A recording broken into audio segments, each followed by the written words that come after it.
Welcome, everybody, to another QB Power Hour. Today, we're talking about grow your practice with data file checkups, and we'll be talking more about data file integrity and converting to QuickBooks Online. So I want to thank you guys for joining me today.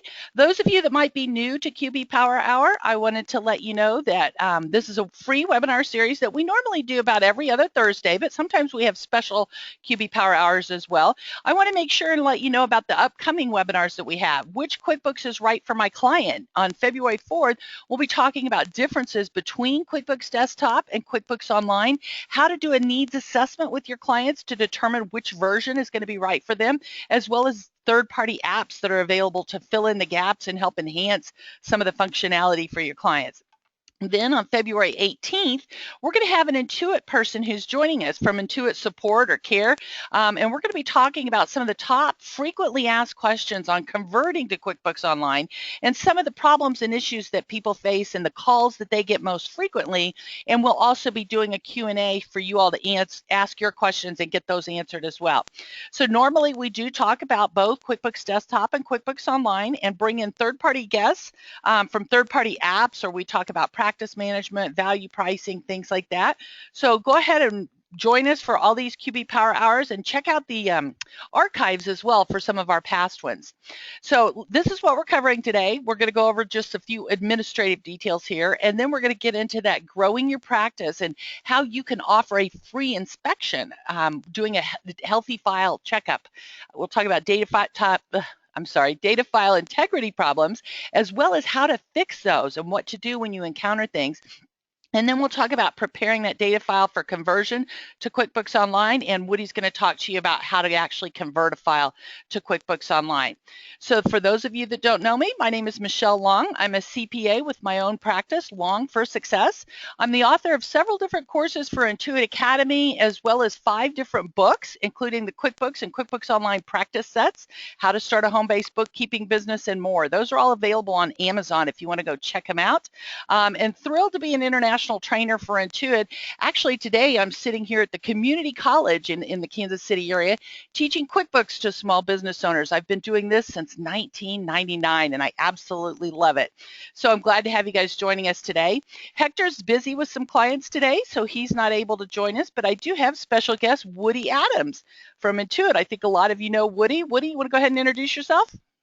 Yeah, thanks, Michelle, for having me. I'm been with Intuit now almost 11 years, and I am a certified pro advisor dealing mostly with QBO, but I still install desktop every year, and happy to be here to help out with the file diagnostics that we're doing today. So thanks for having me, and hello, everybody. Well, thank you, Woody, for being here. Woody is amazing, and a lot of you have seen Woody answering questions, whether it's on some of our webinars, some of the webinars for Intuit Academy or Accountant University, the Intuit VCon, and more. If you go to any of the conferences, I'm sure you've seen him. And so, Woody, thank you for joining me today and sharing your expertise. You definitely have a lot of it. Just a couple more administrative things. The primary sponsors for QB Power Hour is my practice and Hector Garcia, Long for Success, and Hector and I are the primary sponsors. We also sometimes have some other vetted sponsors, like some third-party apps and developers or some other speakers and things like that, but we're not officially sponsored or associated with Intuit, although we do have a close relationship with Intuit and often have them come on to be a guest with us as well.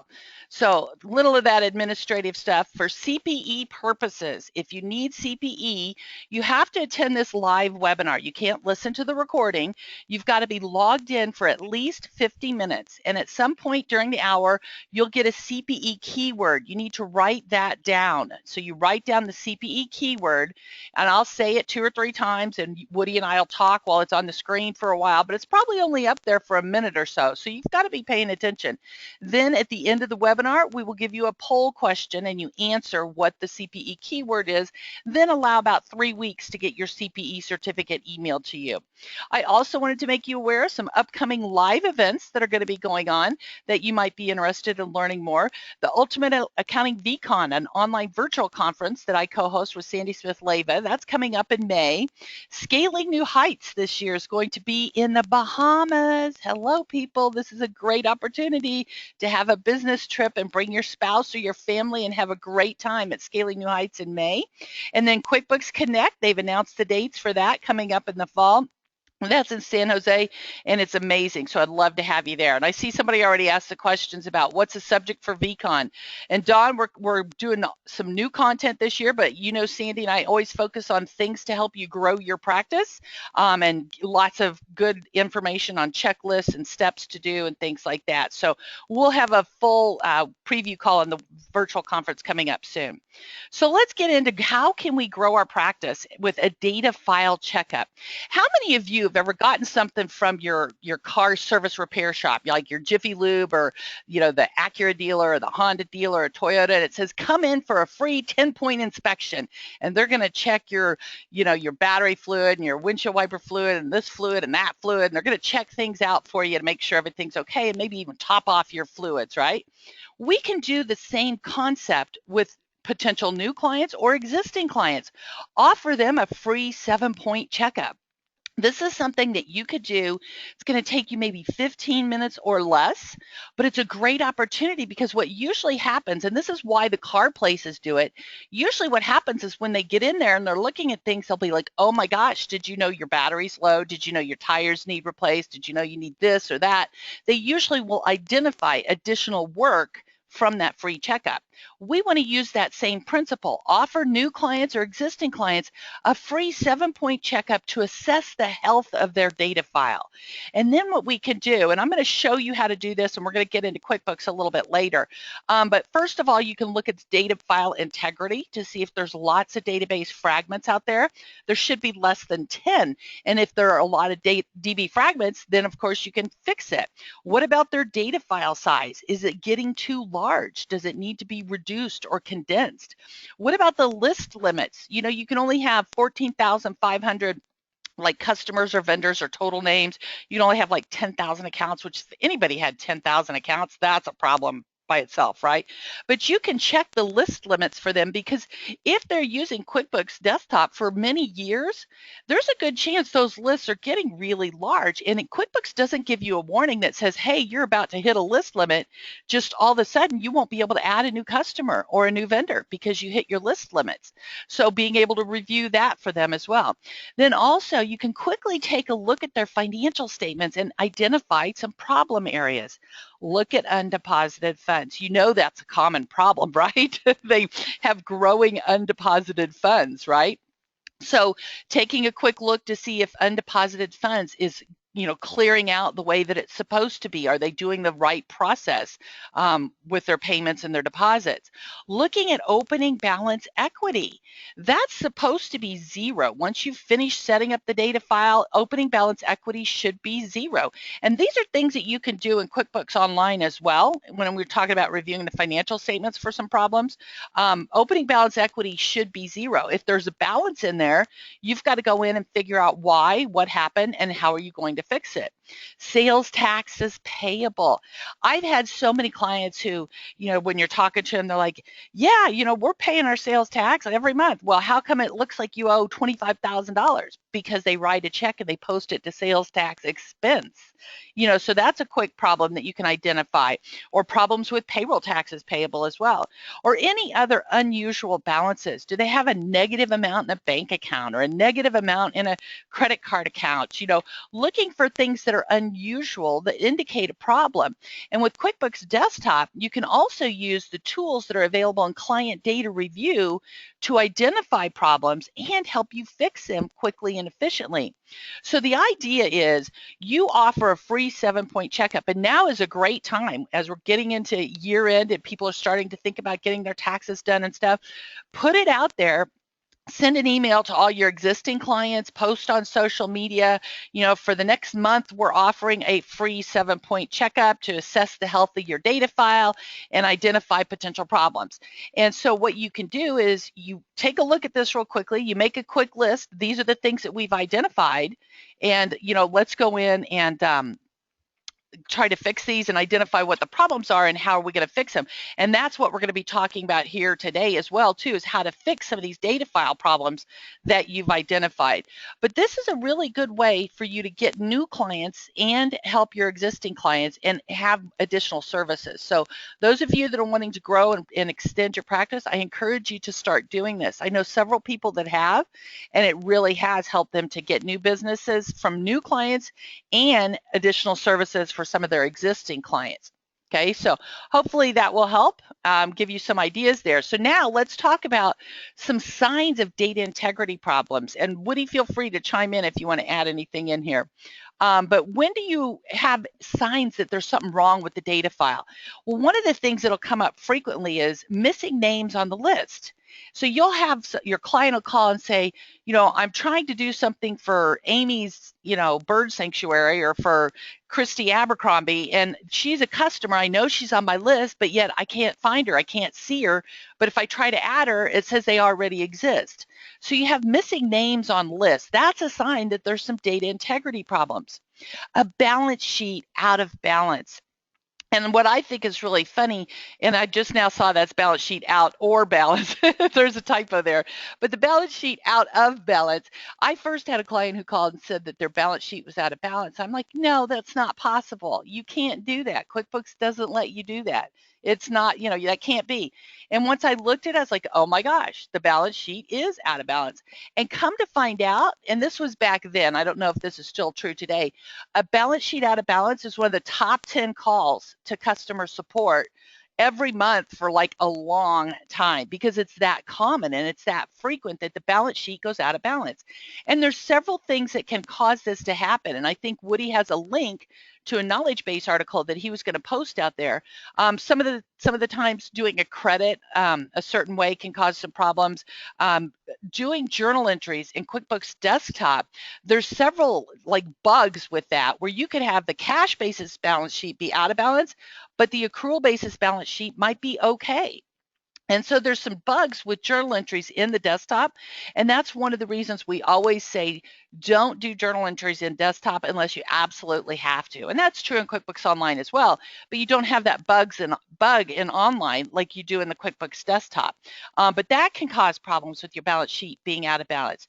So there's a KB article, a knowledge-based article, that tells you how to go through and identify those problems that are causing the balance sheet out of balance so that you can fix those. Okay. And yeah, Michelle, I did post it in the chat area. And typically, do you usually find it on the cash basis balance sheet? Because that's what the KB really focuses on, is the balance sheet out of balance on it when it's on a cash basis. Yes, that's typically where it is. The accrual basis will be fine, but it's usually the cash basis that's causing problems. And usually it's just one or two problem transactions, and it helps you to identify and narrow down what those are, and then you can go in and fix those, and then that'll fix it and put it back in balance for you. Then another thing is things just not working as expected. I had a client one time who said, well, I do this and I do this, but it's not showing up as this. And I'm like, you've got to be doing something wrong, because QuickBooks doesn't do that. So I went in, or this was back in the day where I had to go into the office. I went in, sat down in front of their computer, and they were showing me what they were saying. I'm like, oh my gosh, you're right. That's not the way it's supposed to work. Something's wrong. That's usually a sign of data integrity problems. And Hector said that you can't have accrual or cash have problems too. So hi, Hector, thanks for joining us there. But just when things are not working as expected and you can't explain why, and usually that's a sign of data integrity problems. And then a high number of DB fragments. One of the things that causes lots of problems with data files is when people use it on a wireless network. In their office, they have 3 users and they're on a wireless network. That can cause problems. If they've been using that QuickBooks file for 10, 12 years, I mean, think about that. We're at QuickBooks, here we are, it's 2016 now. QuickBooks came out in the mid 90s. Like 95 to 99 was the first, DOS issues and stuff. So we've had QuickBooks around for a long time. It's not uncommon for clients to have company files they've been using for 10 or 15 years.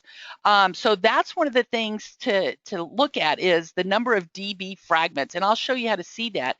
It should be less than 10. But if it's more than that, and I've seen some in the hundreds before, that's a pretty good indication that you've got some data integrity problems. Now, somebody says, how can you run a report for desktop to show the negative accounts receivable balance? Kathy, you would have to go in there and do some customizing for that. Whenever you have negative accounts receivable, it's probably because somebody deleted an invoice. So I would go back and I would look for the voided and deleted transactions report and take a look at that. To see, what would cause negative accounts receivable. The other thing that might happen with that is when the payment is posted prior to the invoice. That might, I'm not sure. I know that causes problems when you got a deposit before the payment on the dates there as well. So Alexandra wants to know if you have issues with DB fragments when QuickBooks is in a hosted environment. You could. I haven't exactly experienced that myself, but I would think you'd need to check the data file just the same, whether you're hosting or you've got it on your own desktop file. Okay, so that's kind of up to you. And then Hector's adding DB fragments can also be caused by a fragmented hard disk or the server. So yes, defragging your hard drive and things like that. Again, if they've been using that computer for a while, they can have some hard drive issues as well. So that's good. And Deborah says she's... Michelle. Yeah, go ahead. Sorry, I thought when you solved those DB fragments to decrease them, if my memory serves me correctly, is it not creating a portable file and then restoring that to a new location? Yeah, and you're exactly right. And right now we're talking about problems. In a few minutes we've got slides and we're going to be talking. Sorry. No, you're fine, Woody. But we are going to be talking about fixing those problems. So let's go ahead and move on, because that is what we're talking about, fixing data integrity problems. So you've identified that there's some problems. First step you want to do is make sure you've got QuickBooks updated to the latest release. Sometimes there might be a little bug or a little problem, and they will provide the fix for that in a release. So make sure that you've updated QuickBooks. Sometimes just restarting QuickBooks. For one thing, that's going to create a new QB win log file. And we're going to go in and look at the QB win log file in just a minute. But just closing down QuickBooks and restarting it will help repopulate that QB win log to identify problems.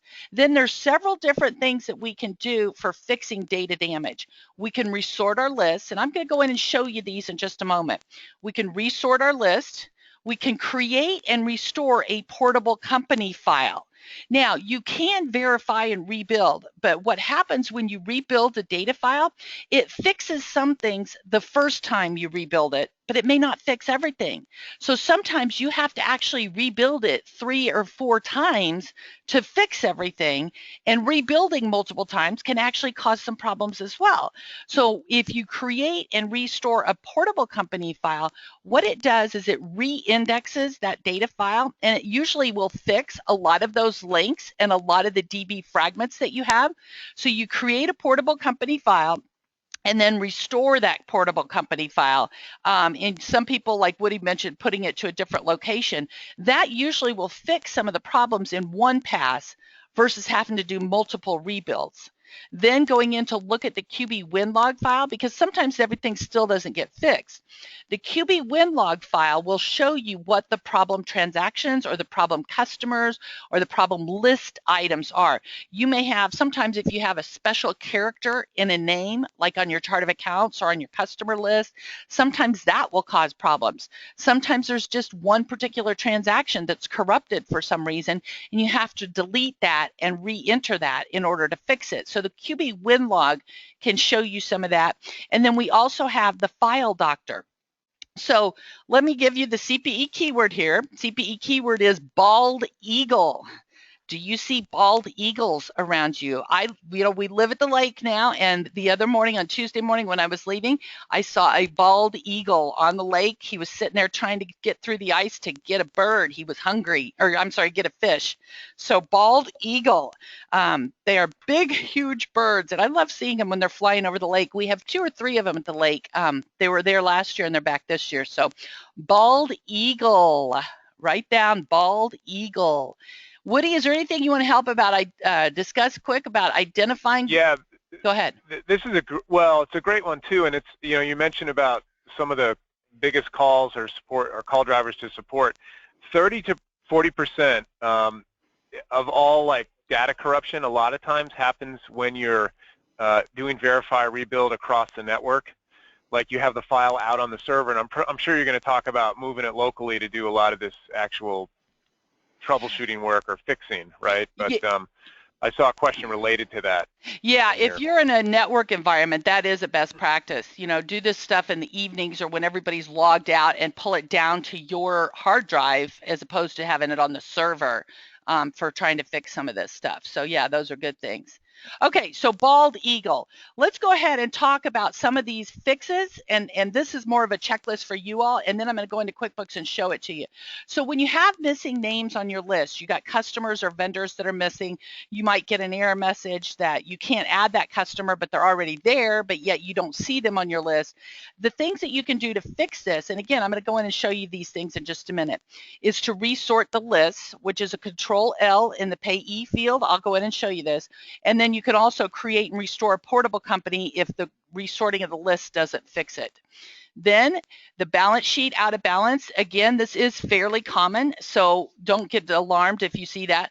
First, you want to run the basic data tools and see if that's going to work. Use that KB article that Woody helped you to identify the steps in that KB article to identify how to track down those problems. And then finally, the QB win log, and I'm going to go in and show you this. You've got to scroll down to the bottom of that QB win log, and it helps you to identify the problem transactions, and then you'll need to delete and re-enter them. So let me get on over into QuickBooks. So I've got a QuickBooks data file open here, and this is just a sample company. So one of the first things you can do when you're doing that free 7-point inspection of a data file, one of the first things that you can do is go in here and look at that file and how long they've had it and the list limits, the DB fragments, and all that. So right here where you'll see versions used on this file, this will let you know how long they've had that company file. If they've had it a long time, that's more of an indication of some problems. Here's where you can identify your file sizes. If they're having some problems with performance and things being slow, the file size might be a factor. You can see your total targets, which is important when you're wanting to convert to QuickBooks Online, and Woody's going to talk about that in a little bit. The DB file fragments right here, you see we have 78 DB file fragments. That means there could be some problems. Not necessarily that you're noticing any problems, but it's a good idea to maintain the health of the data file. If this was one of my clients, I would create and restore a portable company file to get those DB fragments down. You also can look at over here, their list limits. How many total accounts do they have? I believe that's 10,000. How many total names? 14,500. So you do have these list limits. And you'll see here it shows you your total items, your total classes, all these different totals here. If you in QuickBooks click on Help and just search List Limits, you'll get a detail of all the list limits. Like I saw somebody asked, how many classes can you have? I don't remember, but click on Help List Limits and you'll be able to find that pretty quick and easy. And this is where you can check your list limits for your clients as part of your 7-point inspection. So all of this is pretty easy, okay? And I hit the F2 key to bring up this product information window. Now, the other thing that we talked about was going into the QB win log. The QB win log, once you hit the F2 key to open the product information window, then you hit the F3 key. The F3 key brings up something that looks scary because it says Telc Help. Oh my goodness, right? Just click on Open File, okay? Open the file. Then you want to find that QB win log. See down here where it says qbwin.log, the QB win log, and we want to again open that file. When we open the file, oh my goodness, look at all that. It's like, what is all this? Oh no. Scroll to the very, very bottom of that QB win log. And down at the very bottom, if you've got some damage, you're going to see it listed. See where it says in verify the log? Right in there, you're going to see those problem transactions. It might say, duplicate list item, duplicate name on the customer list, and it'll give you usually the customer name or the vendor name that's causing a problem, or an item, or it might say it's a check number, whatever. It's going to help you to identify what the problem is, and then you can go in and find and fix that problem. So again, to get to the QB win log, you hit F2 to get into the product information window, and then F3, open the file, and QB win log, open, and scroll down to the very bottom, and then look up a little bit right where the ending is, where it ends that verification. So again, skip all that stuff and then go back up till you see this end verify log, and right around there is where you're going to find those problems. Somebody says, how do I check that in QBO? You don't have to, Christy, in QBO because you don't have data file integrity problems. So you don't have to do that there. And then Angie says F2, then F3. Yes, Angie, it's F2 and then F3. Okay, so that was some of the product information stuff. Now, one of the things that we mentioned was resorting a list. Let me go in and let's pull up a check. So I'm going to go into banking, write a check. So you want to go to the payee field. Okay, so I'm in the payee field here. And if you hit Control L, that will give you all of your lists. Notice how I have all of my, let's see, is it Control L? Control L. There we go. It's going to give you your name list. See this name list of all my names? It's all my customers, all my vendors, all my employees, and all my other names, which, by the way, I don't recommend using other name. They should go on the customer list or the vendor list. Even if it's the owner and he's taking owner's draws, put him on the vendor list. I don't recommend using other names, but that gives you all of your names. Then right-click in there. I'm sorry, where is it? Down here. We need to resort this list. So under name, if you click on that drop down, see the bottom one where it says resort the list. That's what you might do when you have missing customers, missing vendors, problems like that. The first thing you do is want to resort the list. So again, on the payee field, so I pulled up a check, you could have pulled up a bill, Control L brings up the whole name list, then you want to resort that list. Okay, so you'd want to resort that list to see if that fixes it. If that doesn't fix it, we mentioned how, and if you have lots of DB fragments and things like that, we mentioned about how you might want to come in here and create a portable company file. So you can come in here and create a portable company file. Okay, so I can go in here and create my portable company file and then restore that portable company file to a different location sometimes. And that will usually get rid of your DB fragments and fix some other problems that you might have as well. Okay, so creating a portable company file is one of the other things. Now, what if you have too many, you're approaching the list limits, or you've got a client who's got too much data. Let's say you're wanting to convert to QuickBooks Online and it's too large of a file, or they've used it for 10 years and you only want the last year of data, or they're approaching the list limit. What you'll want to do in all of those situations, you can come in under File Utilities, down here where it says Condense the Data. Condense the data will allow me to remove all the transactions before a specific date. So if I just want to keep 2015 and 2016, I could put in here 12/31/2014. Whoops, I hit something, sorry. 12/31/2014 to get rid of all the transactions before a specific date. Then when you click next, you can come in here and choose, do you want it to have a summary journal entry for one big lump summary entry or for each month? I'm just going to leave that. Then do you want to summarize your inventory or keep the details? This is where it will clean up a lot of these things for you. It will clean up uncleared, things marked to be printed, to be sent, and this is the golden spot where it will clean up your customers and your vendors and stuff. So if you have a client, and this is something you'll see frequently, you'll have a client and maybe they said, you know, somebody told me I have to upgrade to QuickBooks Enterprise because I hit my list limits. I have 14,500 customers, so they say I have to get Enterprise. Maybe they have 14,500 customers because they've been using QuickBooks for 15 years. Maybe there's no other reason that they need QuickBooks Enterprise. You can't delete customers or vendors or any of these if there's any activity on them ever. So what you do is if you condense the data, so if I condense 2014 and older years, it will condense all the detailed transactions into summary journal entries. So now that customer or that vendor or that account may not be used anymore. So now we can delete it. So using this condense feature can help them to get under those list limits and reduce that significantly a lot of times. And also, instead of spending $3,000 or more for QuickBooks Enterprise, you just save them lots of money because they can continue using QuickBooks Pro or Premier. Okay, so keep that. Yeah, Woody, go ahead. Someone asked a related question. Where does the file go when you condense it? And that's a great question. Do you want to answer it, Woody? Yeah, sure. So we used to archive it, and now since I think 2012, we just make a copy of the file that's stored on your computer in the same folder. So it's just it's a QBW file. It's a copy that we make now. The file you're left with after the condense is the newly condensed file, but you still have access to that old file on your hard drive. Right, which is a good point. If you need to get back in and see that detail, then you need to open that file up, the old file, and have access to the detail, because in your current file, you'll just have those summary journal entries, so it keeps all your beginning balances and everything intact, but you wouldn't be able to access the detail. So you have an old file with all the detail, and you have a new condensed file that you keep moving up there. So I think that's great.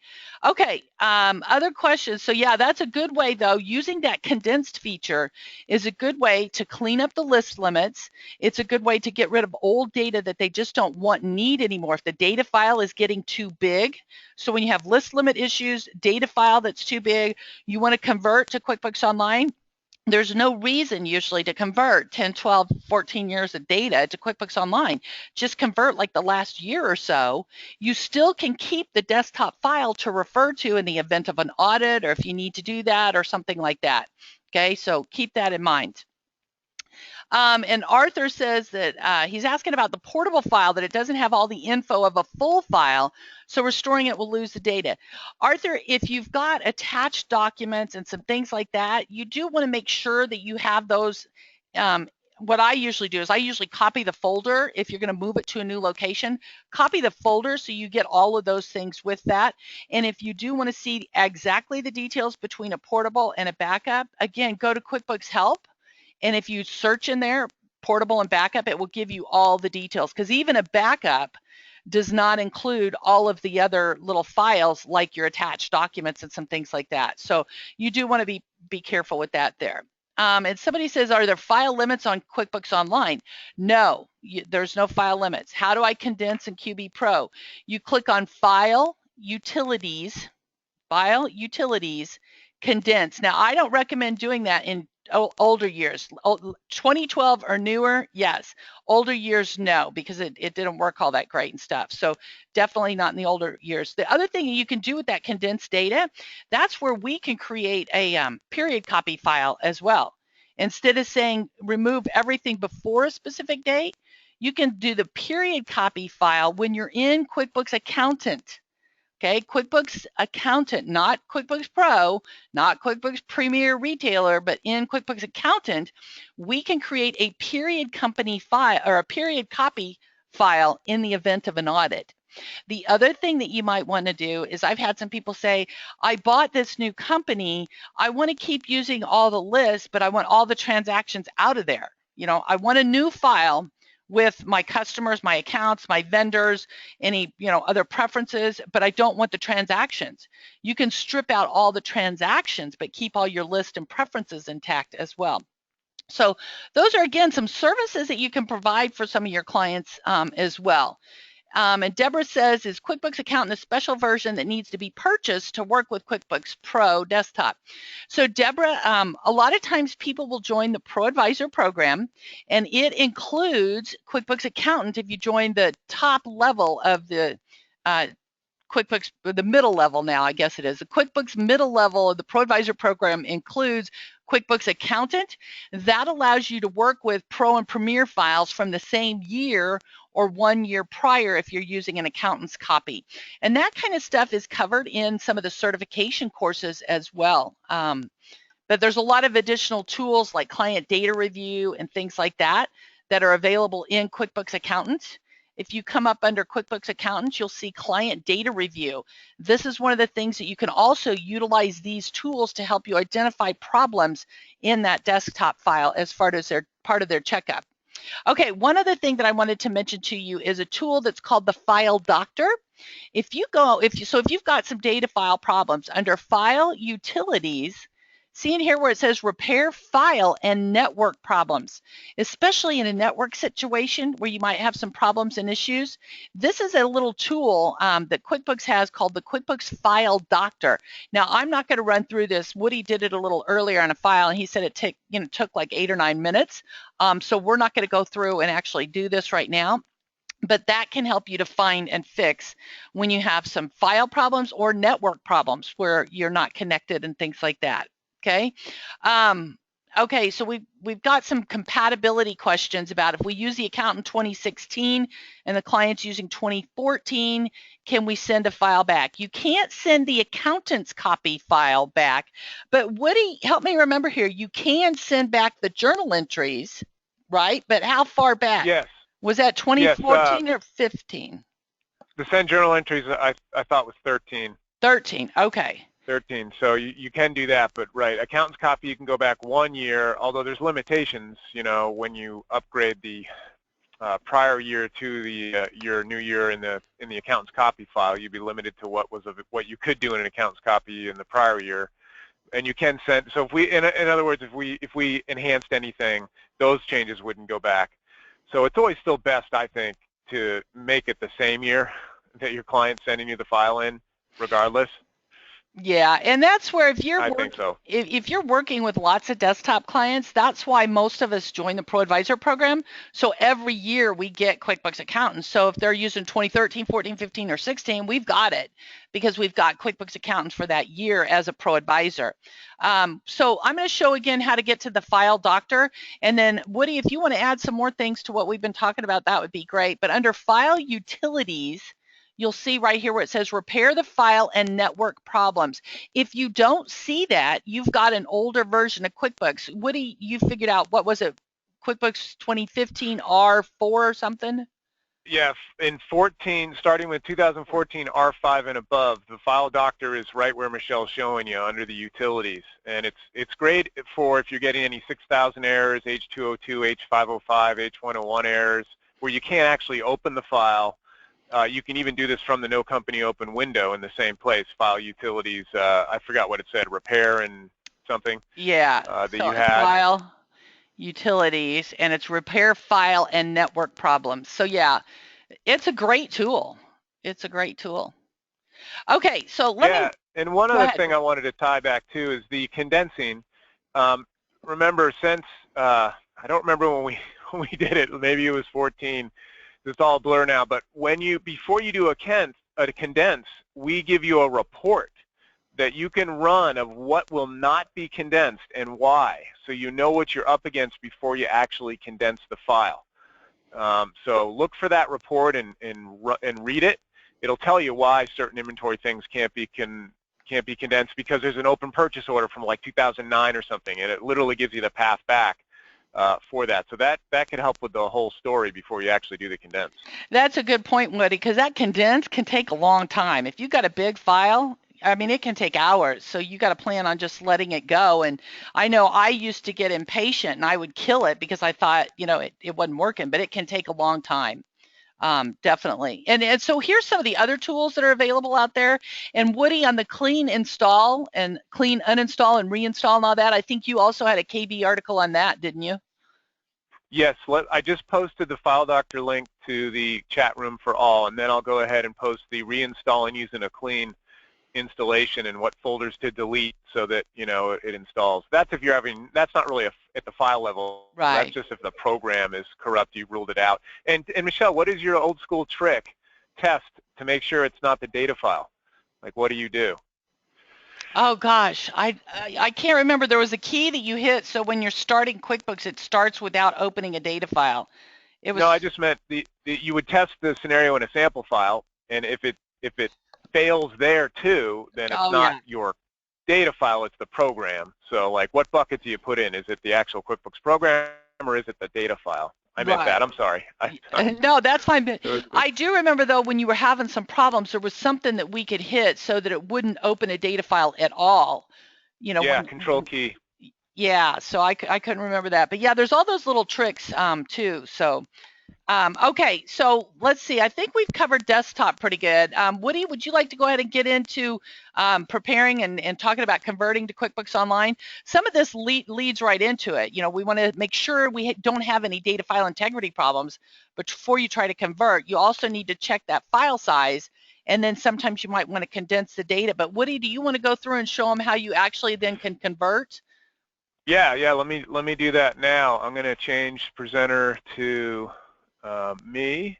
There you and then so go. I can share my screen, and I'll put the Q&A back in. I'll get back to the Q&A when I can. So I'll do hopefully, some of Michelle, that now. are you seeing my screen okay? Yes, I am. I'll put the home page so it's familiar to everybody. So I'm in 2016. All this stuff is very pertinent. Now, you're not always going to have data damage in your file when you're converting to QBO, of course, but all the stuff Michelle showed you, I mean, run a verify data before you convert and things like that. But your client might have inventory, they might have payroll, they might even have multi-currency turned on. All that is now supported in the actual conversion tool. Payroll, though, however, typically, though we are enhancing what goes over to QuickBooks Online from the desktop payroll, it'll turn on the payroll in QBO. We will send over employees and a lot of the W-4 info, a lot of the items that are in the payroll. However, you will need to kind of go through an abbreviated setup and sometimes enter year-to-date information. We're hoping that soon, over this next year, you won't really even have to enter year-to-date amounts anymore, because right now, when you're really converting from desktop to QBO and they have payroll, it's best to do it this time of the year, really, right? I mean, when you're starting a new calendar year or even in early January. But soon, even if you come over mid-year, there should be less post-conversion work regarding payroll. For we've solved it with inventory and we've solved it with multi-currency. You know, before you couldn't convert a file that had multi-currency turned on, so now you can. A quick, before I show you and send it over, a nice article to get here, and I'll make sure I put it in the chat room before we leave today. This survival guide for importing to QBO from desktop, and yes, you can do it from enterprise. The keystrokes are Control-BQ from the F2 window, and then you close the F2 window, and I'll make sure I reiterate that, because I said it pretty quick. But it just kind of walks you through the steps of converting. Michelle and Hector have tons of great content and videos on this process, so I would seek out the QB Power Hour site, as well as Michelle usually does the conversion deck anyway for the Trainer Writer Network for Intuit. So there's tons of stuff, and I think you guys already have a recording and a session that you all did, QB Power Hour did, Michelle and Hector, on converting to QuickBooks Online. But this will help, because a lot of times you don't know what goes over, and you know your client's files. You might be like, well, how did discounts go over, or credits, or things like that? And I love this article because it is pretty much current all the time. I mean, that's the thing with QBO, is it's changing, you know, often, more than, say, desktop. But still, this article is usually kept current of what goes over and what doesn't, or how does it go over, how does it end up. So please leverage this article. I'll make sure I copy it and put it into the chat room there. So again, Michelle, probably, as she said, you would go through the verified data just to make sure. You can clean up any lists that you want to, and then that F2 window, or Control-1 for some, the total targets. So again, it's not really about file size going to QBO anymore. It's really about how many targets. And what are targets? Transaction targets, those are lines on the transactions, like what's being debited and credited behind the actual invoice or bill or check. And so if I have a 4-line invoice, it's 5 targets, 4 lines for the income and then 1 for the AR, and so on. So we keep track of how many targets are in the file. Clearly my file, there's not a lot of activity in it because I have like 7,000.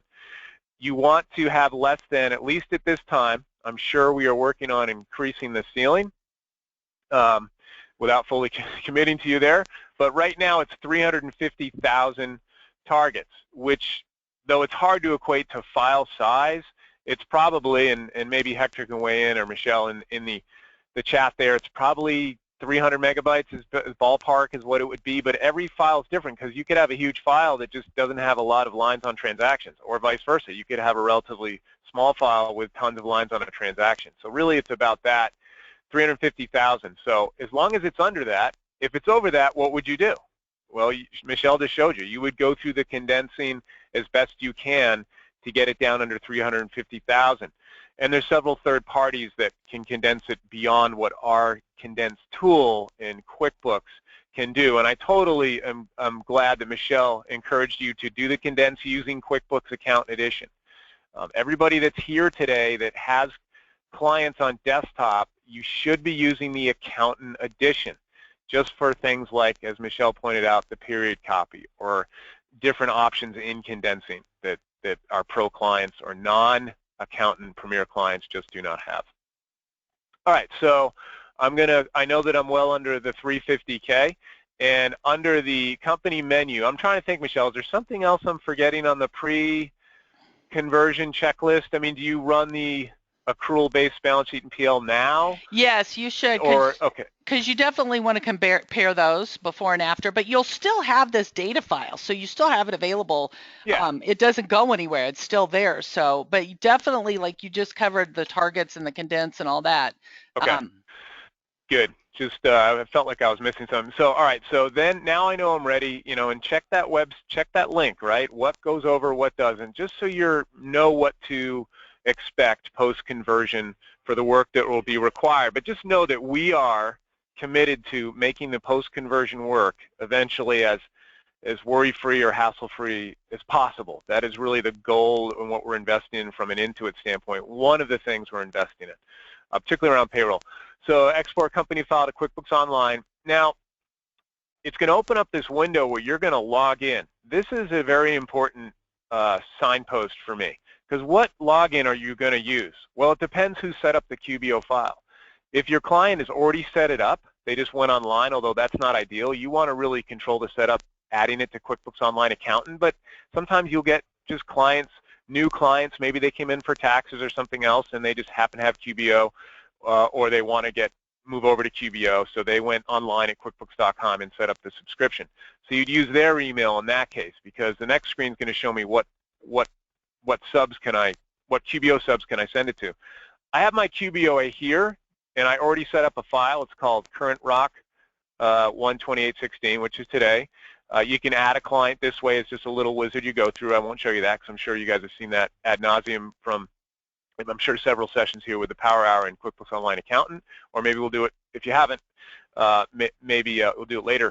Current Rock, so I have my file subscription set up, but it's totally empty, right? There's nothing there. I'm waiting, but I set it up.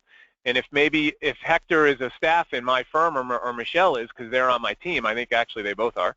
If Michelle set up the file, then she or I, as long as we're full access users, or Hector, if he's on here too, could do the conversion and still see the file on the list. So I'm going to put in my QBOA login, because I'm the one who set up the file.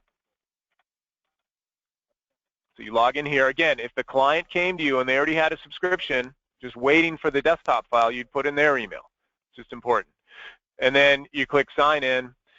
Now, because this data file has inventory, this is kind of the new window. So that you don't have to do a lot of post-conversion work, we've really enhanced this, how inventory goes over. So you can choose not to send inventory over, but this file does have inventory, and it lets me know that at least right now the inventory method is FIFO, so first in, first out, and I can choose the date of when I want QBO to actually start calculating the FIFO, and I guess I'll probably do the first of the year. And Michelle and Hector, we better tell you, well, should I do 12/31/2015 or 1/1? I'll leave that up to the experts on what date you want to have it from an accounting standpoint. But I'm going to leave it at January 1, 2016 is when I want the QBO file to start calculating FIFO. Hey, Woody? And then, yeah, go ahead, Michelle. So I just want to add something on here as well. When you are converting a client from desktop to online with inventory, keep in mind you're changing your basis from average cost to FIFO. That's a change in accounting method, and you have to file a form with the IRS telling them that you're changing from an average cost to FIFO basis. So just be aware of that. And then, Woody, I had a question. Somebody asked, let's see, where was it? It says Woodard Network says inventory conversion is still a mess with converting from desktop to QBO. Can you confirm or deny that? So I can't confirm that it's still a mess, because when I send it over, it seems to be fine on the other side. If you choose not to track the quantity on hand and you have inventory, then yes, on all the sales receipts and invoices, you'll have, the line item, the product and service, and then you'll have two sub-items for COGS and inventory asset. So that to me is a mess. You have to do a journal entry from like the inventory asset one account to inventory asset, and then there's another piece. I know I have a video on it on what I did post-conversion. So I would turn the inventory on and calculate using FIFO, choose your date, because we've done a lot to clean it up. I don't know the specifics of that. If you can put a link in the chat of the article, I'd be happy to go look at it. But as far as I know, we've enhanced the inventory post-conversion. But I'm assuming you're turning yes, turn inventory on. So that's the new slide. And then here is the, the subscription. So I logged in as QB Clay, so I should see that file, right? And make sure that you don't click your firm name, because this is the Your Books file we give you. Sometimes this will happen, you're not sure. Don't click this, because you don't want to send a client file to your free file we give the accountant, right?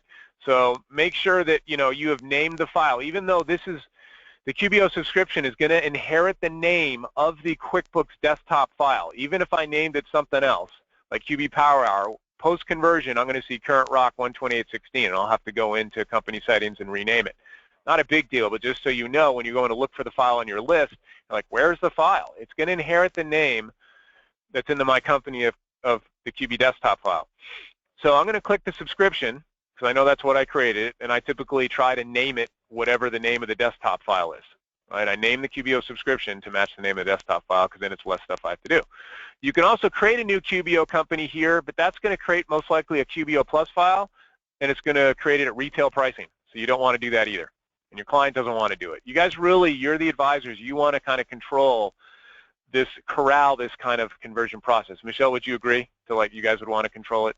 Absolutely, yes. Yeah, okay, good. And then you click continue, and it's just going to make a copy of the file and send it up. And you'll get an email within 5 or 10 or 15, 20 minutes, depending on how many transaction targets there are. It could take a lot longer, like a half hour, but I haven't really seen anything over 30 minutes in general. And then, Michelle, what would you do then post-conversion? Well, first I'd unmute myself. Sorry about that. One of the first things I always do is compare those reports, your accrual basis for all dates, your balance sheet and income statement. Did you want to pass that back to me? I'm sorry, I just did. Sorry about that. No. I didn't think you wanted to. Did it too fast. Do you want me to take control, or you want it? Yeah, sure, to end it, because I don't think it'll convert by the time it hits the end of the hour. Yeah. Okay, I was looking something up, but that's okay. I'll share it.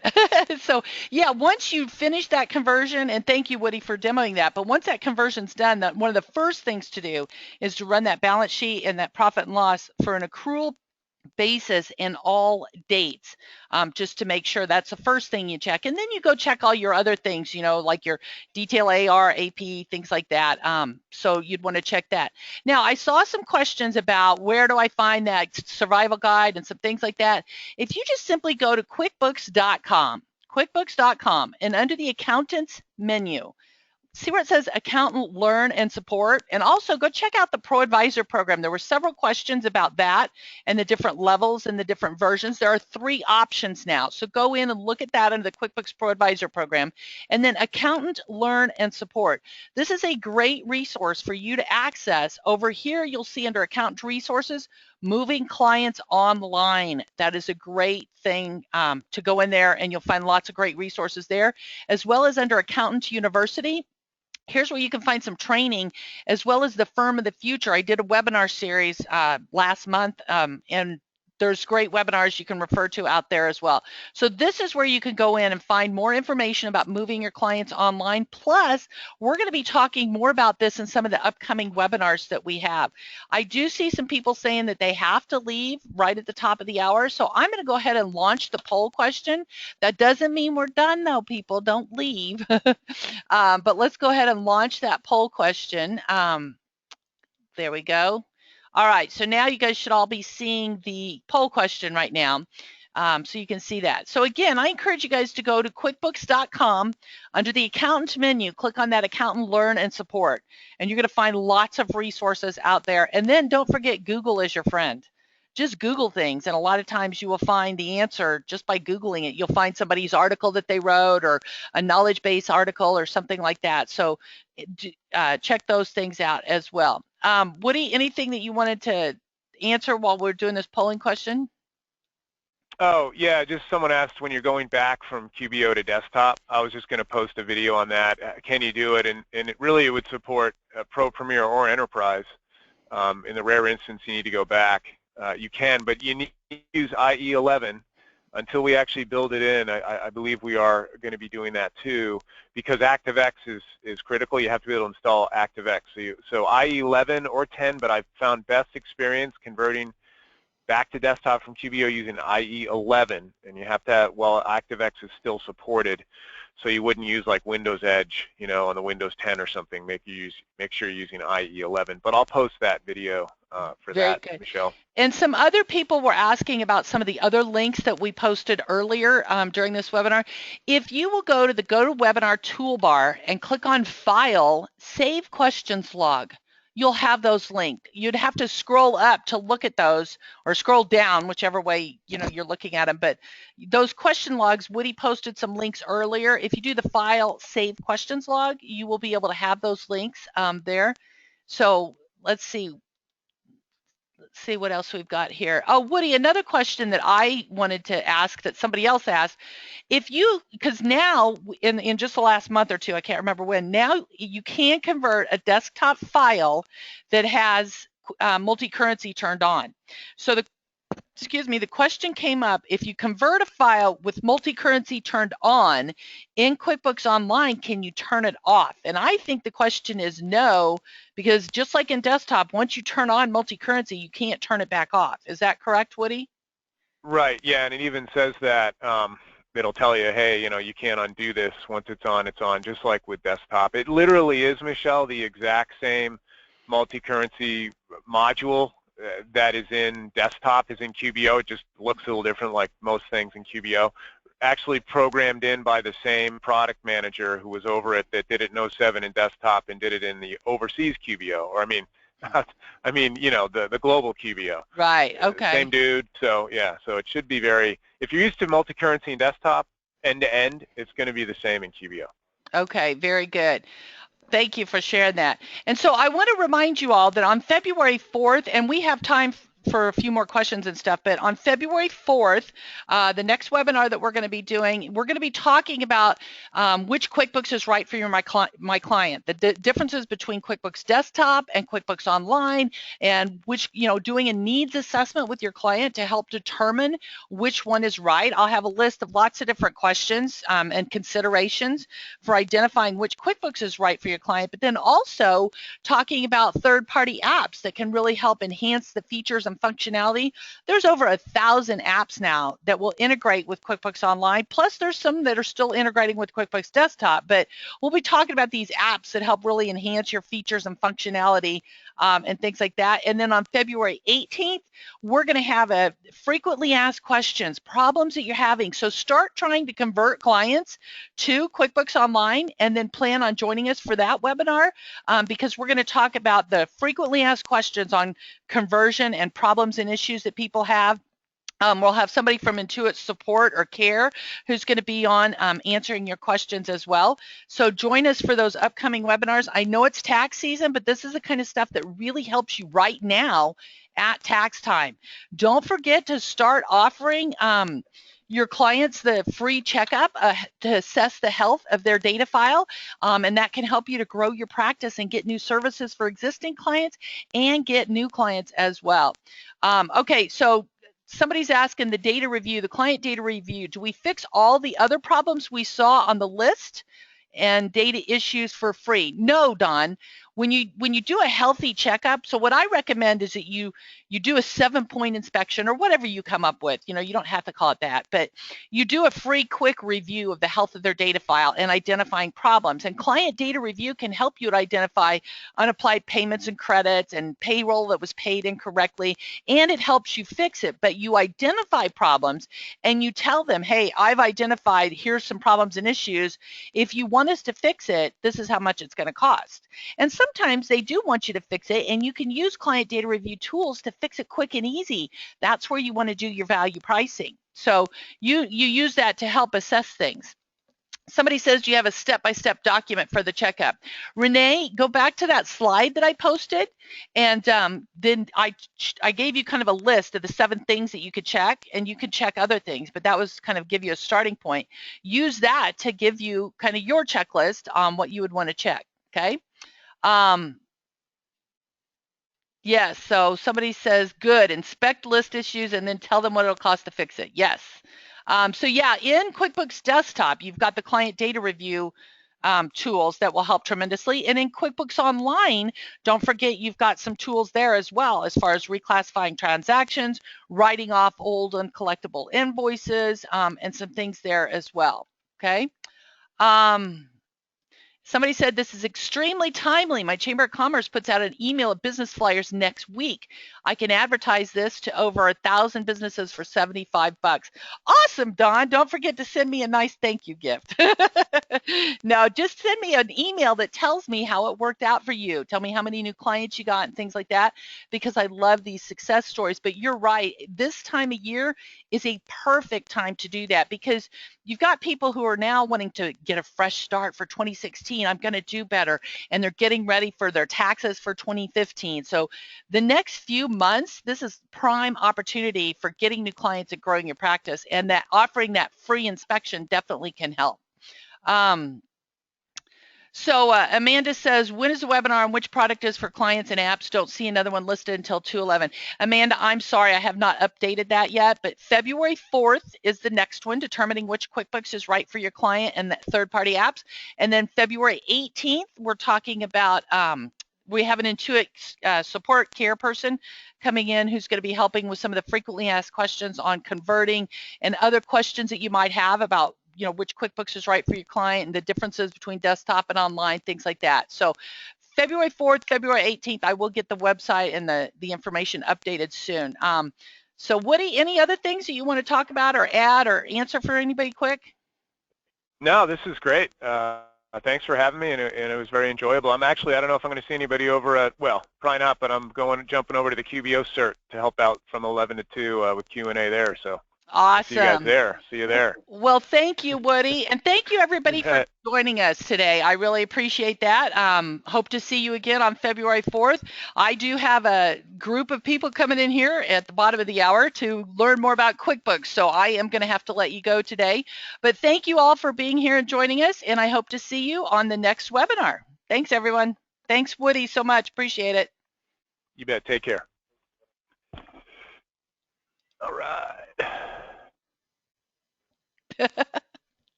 Nice. I'll see you around. Thanks, Woody. You bet. Anytime.